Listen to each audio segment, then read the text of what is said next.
ہمارے Islamic channel سنان سعید official کو ضرور سبسکرائب کریں اور نئی اپڈیٹس کے لیے گھنٹی کی بٹن کو دبائیں۔ اللہ تعالیٰ نے انسان کو جسم اور روح ان دو چیزوں کے مرکب سے پیدا فرمایا ہے۔ جسم کے بننے کا نظام اور ہے اور روح کے بننے کا نظام اور ہے۔ جسم کسی اور جگہ بنتا ہے اور روح کہیں اور سے آتی ہے۔ جسم زمین اور زمین کی غذاؤں کے مختلف مراحل پیش در پیش سے وقد خلقکم اطوارا، وہ مختلف شکلیں بدلتا بدلتا ایک روپ میں ڈھلتا ہے، اور روح ایک لطیف اللہ کا امر ہے جس کا علم انسان کو نہیں دیا گیا۔ یسألونک عن الروح قل الروح من امر ربی وما اوتیتم من العلم الا قلیلا، کہ روح ایک اللہ کا امر ہے جس کے بارے میں تمہارے پاس کوئی علم نہیں ہے، لہذا اس کی تفصیل تم سمجھ نہیں سکتے ہو۔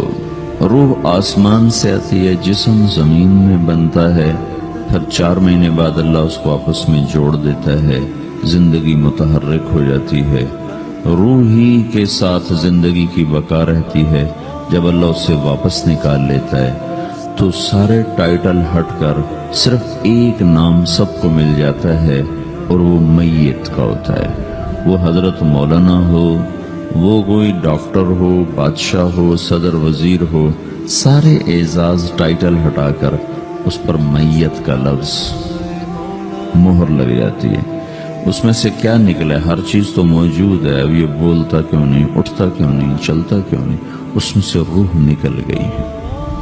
روح ہمارے جسم کی اصل ہے، اسے نکال دو تو جانوروں کو بھی پتا ہے کہ اب یہ بے جان چیز ہے، چیونٹیاں کیڑے مکوڑے بھی اس کو کھانے لگ جائیں گے، جانور بھی کھانے لگ جائیں گے، زمین بھی اس کو گلانے لگ جائے گی، ہوائیں اس کو متغیر کرنے لگیں گی۔ روح انسان کے اندر ایک چلتا ہوا زندگی کا کارواں ہے، اسے جب اللہ واپس بلاتا ہے تو اللہ یتوفی الانفس حین موتها والتی لم تمت فی منامها۔ موت کیا چیز ہے؟ اس کے 200 جواب ہیں سائنس کی کتابوں میں، اور 200 جواب بذات خود بتا رہے ہیں کہ یہ ایک جواب بھی ٹھیک نہیں ہے، اور قرآن ایک جواب دیتا ہے اور وہی حرف آخر ہے، قل یتوفاکم ملک الموت اللہ یتوفی الانفس حین موتها۔ اللہ ہے جو تمہاری روحوں کو موت کے وقت کھینچ لیتا ہے، تمہارے جسم سے نکال لیتا ہے۔ تو میرے بھائیو، موت کے وقت انسان 2 کیفیت میں ہوتا ہے۔ کچھ لوگوں کی روح ایسے نکل رہی ہوتی ہے کہ ان کے رگ رگ میں وہ پھنس رہی ہوتی ہے۔ وَلَوْ تَرَى اِذْ يَتَوَفَّى الَّذِينَ كَفَرُوا الْمَلَائِكَةُ يَضْرِبُونَ وُجُوهَهُمْ وَأَدْبَارَهُمْ، کاش تم دیکھ سکتے وہ منظر جب اللہ کے فرشتے نافرمانوں کی روح کو نکال رہے ہوتے ہیں تو ان کے منہ پہ بھی مارتے ہیں، ان کی کمر پر بھی مارتے ہیں۔ اور اخرجوا انفسکم اليوم، نکالو آج اپنی روحوں اور جانوں، اب تم بچ نہیں سکتے ہو۔ وہ پیچھے ہٹنا چاہتے ہیں، رب ارجعون، مجھے واپس کر دے تھوڑی دیر کے لیے، لعلی اعمل صالحا، اب میں پورا ٹھیک مسلمان بن کے چلوں گا۔ تو اس کے جواب میں ہوتا ہے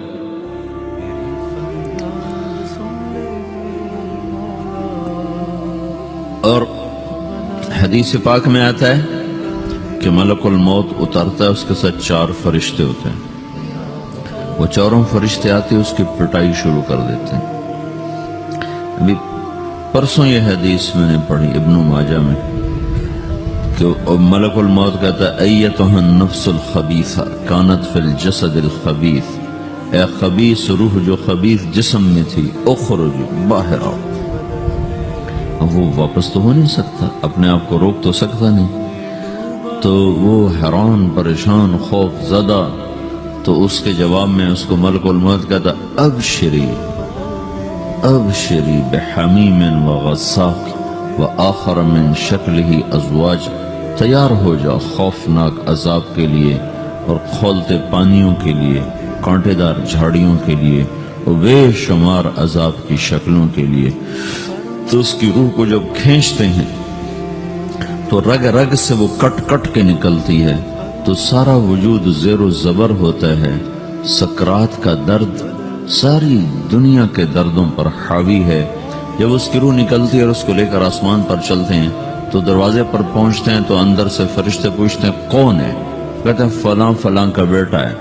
کا نفس خبیثہ فی الجسد الخبیث، یہ تو وہی بدماش ہے جو بدماش جسم میں تھا، یہ وہ بدبخت روح ہے جو بدبخت جسم میں تھی، اس کے لیے آسمان کے دروازے نہیں کھل سکتے، اسے واپس کر دیا جائے۔ تو آسمان کے دروازے لا تفتح لهم ابواب السماء ولا يدخلون الجنة حتى يلج الجمل في سم الخياط، کہ ان کے لیے آسمان کے دروازے نہیں کھلیں گے اور ان کے لیے جنت کے دروازے نہیں کھلیں گے، پھر یہ وہاں سے نیچے گرائے جاتے ہیں جو اللہ کا قید خانہ ہے سجین۔ وما ادراک ما سجین کتاب مرقوم، وہ تمہیں خبر نہیں کہ وہ کیا خوفناک قید خانہ ہے جو اللہ تعالیٰ نے بنایا ہے، اسے وہاں دھکیل دیا جاتا ہے۔ پھر قیامت تک اس کے لیے انتظار کی گھڑیاں ہیں اور عذاب کی شدت ہے۔ اور جب کوئی نیک آدمی اللہ تعالیٰ کے دربار میں جانے کا اس کا وقت آتا ہے تو اللہ تبارک و تعالیٰ فرماتے ہیں ان الذین قالوا ربنا اللہ ثم استقاموا تتنزل علیہم الملائکة الا تخافوا ولا تحزنوا وابشروا بالجنة التي كنتم توعدون نحن اولیاؤکم فی الحیاة الدنیا وفی الآخرة ولکم فیہا ما تشتہی انفسکم ولکم فیہا ما تدعون نزل من غفور الرحیم۔ جب کوئی نیک مرد عورت کے جانے کا وقت آتا ہے تو اس کے لیے بھی فرشتے آتے ہیں اور آ کر اس کو خوشخبری دیتے ہیں اور آ کر اس کو تسلی دیتے ہیں کہ آپ غم نہ کریں، پیچھے والے بھی آپ کو مل جائیں گے، آپ خوف نہ کریں، آگے ساری منزلیں آپ کے لیے آسان ہیں، آپ کے لیے جنت بھی تیار ہے، رب بھی مہربان ہے۔ اور حدیث پاک میں آتا ہے کہ ملک الموت اور 4 فرشتے آتے ہیں، وہ 4 فرشتے اس کو سہلاتے ہیں، دباتے ہیں کہ موت کا درد اسے محسوس نہ ہو، اور ملک الموت فرماتے ہیں ایتھا النفس الحمیدہ کانت فی الجسد الحمید اخرجی، اے نیک روح جو نیک جسم میں تھی باہر آؤ، کیا کرو؟ وَأَبْشِرِي بِرَوْحٍ وَرَيْحَانٍ وَرَبٍّ رَاضٍ عَنْكِ غَيْرِ غَضْبَانٍ، آپ کو بشارت ہو آپ کے لیے جنت تیار ہو چکی ہے اور وہاں کی ساری نعمتیں آپ کے لیے میسر ہو چکی ہیں اور اللہ آپ پہ راضی ہو چکا ہے اور اللہ آپ پہ خوش ہو چکا ہے۔ اس پر اس کی روح کو نکالا جاتا ہے، پھر سارے فرشتے اس کو استقبال کے ساتھ جب آسمان پر لے جاتے ہیں تو اندر سے پوچھتے ہیں کون ہے؟ کہ فلاں فلاں کا بیٹا، فلاں فلاں کی بیٹی۔ کہتے ہیں نفس حمیدہ فی جسد حمید، یہ تو نیک روح تھی جو نیک جسم میں تھی، مرحبا بہی، اس کو ہم سب استقبال اس کا کرتے ہیں اور ایک دم آسمان کے دروازے کھلتے ہیں، پھر وہ پہلا دوسرا تیسرا چوتھا سارے آسمان پار کرتا ہوا اللہ پاک کے عرش کے نیچے کے جا کر، مرد ہے یا عورت، وہاں جا کر سجدے میں سر رکھتا ہے اور اللہ تعالیٰ فرماتے ہیں ہاں اس نے ہمیں خوش کیا، ہم اسے خوش کریں گے، اور اس کو عافیت کے ساتھ وہاں آسمان میں، پہلے آسمان سے لے کر اللہ کے عرش تک یہ سب ویٹنگ روم بنے ہوئے جہاں اللہ اپنے اپنے درجات کے مطابق جنت والوں کو ٹھہراتا ہے، اور وہ انتظار گاہ ہے اور وقت ختم ہو جاتا ہے، لہذا انتظار کی جو تکلیف ہے وہ بھی ختم ہو جاتی ہے، وقت ختم تو انتظار کا احساس ختم اور ٹائم کے گزرنے کا احساس ختم۔ تو جیسے اصحاب کہف کو اللہ نے غار میں داخل کر کے تو غار کے اندر سے وقت کو نکال کے باہر پھینک دیا، باہر 300 سال گزرے، اندر آدھا ہی دن گزرا تھا۔ وہ جب اٹھے تو وہ 25 برس کا نوجوان 325 سال کا ہو کے نہیں اٹھا، وہ 25 سال کی عمر میں اٹھا ہے، نہ ناخن بڑا ہے، نہ مونچھیں بڑی ہیں، نہ ان کی داڑیاں لمبی ہوئی ہیں، چونکہ تو زندہ تھے، مر نہیں گئے تھے، تو زندہ کے تو بال بھی بڑھتے ہیں، ناخن بھی بڑھتے ہیں، لیکن وہ اس طرح اٹھے کہ 300 برس گزر گئے اور 25 برس کا نوجوان 25 سال کی عمر میں اٹھا ہے، 20 برس کا 20 برس کی عمر میں اٹھا ہے، اور وہ کہنے لگے کم لبثنا، بھائی کتنا ٹھہرے ہیں؟ کہ یومن او بعد یومن، لگتا ہے کوئی دن آدھا دن ٹھہرے ہیں۔ وہ صحیح کہہ رہے تھے، باہر اللہ تعالیٰ نے وقت کی گھڑی کو چلائے رکھا اور اندر غار میں اس کو سوئچ آف کر دیا، نکال دیا، یہاں وقت کو داخل نہیں ہونے دیا، تو وقت کے گزرنے سے جو بھی اثرات مرتب ہوتے ہیں وہ ان پر مرتب نہیں ہوئے، تو وہ 20 آدھے دن کے بعد اٹھے ہیں، باہر 300 سال، اندر آدھا دن۔ یہی کچھ اللہ تبارک و تعالی برزخ میں کر دیتا ہے، وقت کو ختم کر دیتا ہے، گزرنے کا احساس نہیں ہوتا ہے۔ تو اس طرح میرے عزیزو، یہ دو موتیں ہر انسان دیکھتا ہے، جب وہ جنت کے فرشتوں کا استقبال دیکھتا ہے یا جہنم کے فرشتوں کی مار اور پٹائی کو سہتا ہے۔ رابعہ بصری رحمت اللہ علیہ کا انتقال ہونے لگا تو انہوں نے رات کو فوت ہوئی، تو انہوں نے اپنی خادمہ کو بلا کے فرمایا کہ کسی کو بتانا نہیں، جب میں مر جاؤں تو پڑوس میں 2-4 کو بلا کر نا میرا جنازہ پڑھوا دینا، اور جس کرتے میں تہجد پڑھتی تھی وہی میرا کفن بنا دینا، اور صبح بے شک لوگوں کو بتا دینا، میرے مرنے کے بعد میری میت کو رکھنا نہیں، فوراً دبا دینا۔ تو ان کا انتقال ہوا تو انہوں نے پڑوس کے 2-4-10-20 آدمی بلائے اور ان کو تدفین تجہیز سب کچھ ہو گئی۔ صبح شور مچا کہ وہ رابعہ بصری کا انتقال ہو گیا۔ تو اگلے دن وہ خواب میں اس خادمہ کو ملی اور کہا، بیٹی تیری بڑی مہربانی، تو نے میری وصیت کے مطابق عمل کیا۔ اس نے دیکھا کہ انہوں نے ایک خوبصورت سبز لباس پہنا ہوا ہے، تو وہ فرمانے لگی، انہوں نے سوال کیا کہ آپ کے ساتھ قبر میں کیا ہوا؟ تو وہ کہنے لگی کہ میرے پاس منکر نکیر آئے تھے اور مجھ سے کہنے لگے، من رب کی، تیرا رب کون ہے؟ تو میں نے کہا، سبحان اللہ، 40 برس جس کو میں نہ بھولا سکی اس کو 4 ہاتھ زمین میں آ کے میں بھول جاؤں گی۔ ان کا 42 برس کی عمر میں انتقال ہوا تھا۔ تو وہ کہنے لگے، سبحان اللہ، جس کو میں 40 برس نہ بھولا سکی میں اسے 4 ہاتھ زمین کے اندر آ کے بھول جاؤں گی۔ تو منکر نکیر کہنے لگے، اس کا کیا حساب لینا؟ پھر انہوں نے پوچھا کہ وہ آپ کا وہ کرتا کہاں گیا تہجد والا جس میں آپ کو کفن دیا تھا؟ کہا وہ اللہ نے مجھ سے لے لیا ہے اور میرے اعمال کے خزانے میں رکھ دیا ہے، قیامت کے دن میرا وہ کرتا بھی میرے ترازو میں تولا جائے گا، اور مجھے یہ لباس پہنایا ہے جو جنت کا لباس ہے۔ یہ بھی ایک موت ہے۔ اس طرح بھی لوگ مرتے ہیں۔ اور دوسری بھی ایک موت ہے، ہمارے علاقے کی بتا رہا ہوں، اپنے علاقے کی۔ ایک زمیندار مر گیا، اس کی قبر کھودی، ساری بچھوؤں سے بھری ہوئی، ایسے جیسے چیونٹیاں پھر رہی ہوتی، تو انہیں وہ بند کر کے دوسری کھودی، ساری بچھوؤں سے بھری ہوئی، پھر وہ بند کر کے تیسری کھودی، ساری بچھوؤں سے بھری ہوئی۔ قبرستان میں اتنے بچھو کہاں سے آ گئے؟ یہ زمین کے بچھو نہیں ہے، یہ آخرت کی بلائیں ہیں جس کے ساتھ اب اسے قیامت تک رہنا ہے اور گزارا کرنا ہے۔ تو یہ 2 طرح کی موتیں روزانہ لوگ مرتے ہیں، روزانہ لوگ مرتے ہیں۔ جب نماز کا وقت ہوتا ہے ملک الموت ساری دنیا کا چکر لگاتا ہے اور دیکھتا ہے کون پڑھ رہا ہے کون نہیں پڑھ رہا، کون پڑھ رہا ہے کون نہیں پڑھ رہا۔ جو نماز کی پابندی کرتا ہے اس کی موت آسانی سے ہوتی، جو نماز میں غفلت کرتا ہے اس کے ساتھ موت کے وقت شدت اور سختی اختیار کی جاتی۔ تو بھائیو، یہ ایک جسم میں ایک روح ہے۔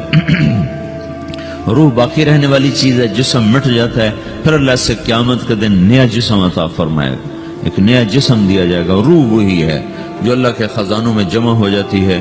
نافرمان کی سیاہ کالی روح ہوتی ہے، فرما بردار کی روشن چمکدار روح ہوتی ہے۔ تو اللہ نے کچھ تقاضے جسم کے رکھے ہیں اور کچھ روح کے رکھے ہیں۔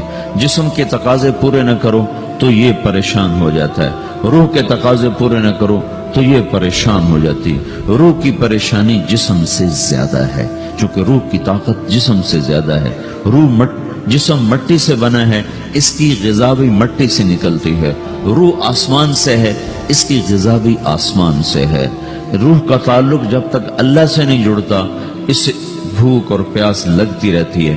جسم کو جب تک روٹی اور پانی نہ ملے یہ تڑپتا اور پریشان رہتا ہے۔ جیسے اللہ تعالیٰ نے ہمارے جسم میں روٹی اور پانی کی طلب کو بے ساختہ رکھ دیا ہے۔ میں بیان کے دوران بھی پانی پی رہا ہوں، آپ دیکھ رہے ہیں کہ میرا حلق سوکھ جاتا ہے، مجھے طلب محسوس ہوتی ہے پانی، حلق سوکھتا ہے پانی کی طرف بھاگتے ہیں، بھوک لگتی ہم روٹی کی طرف بھاگتے ہیں۔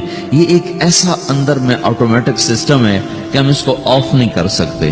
یہ سوتے سوتے بھی بھوک کی وجہ سے آنکھ کھل جاتی، سوتے سوتے پیاس کی وجہ سے آنکھ کھل جاتی ہے۔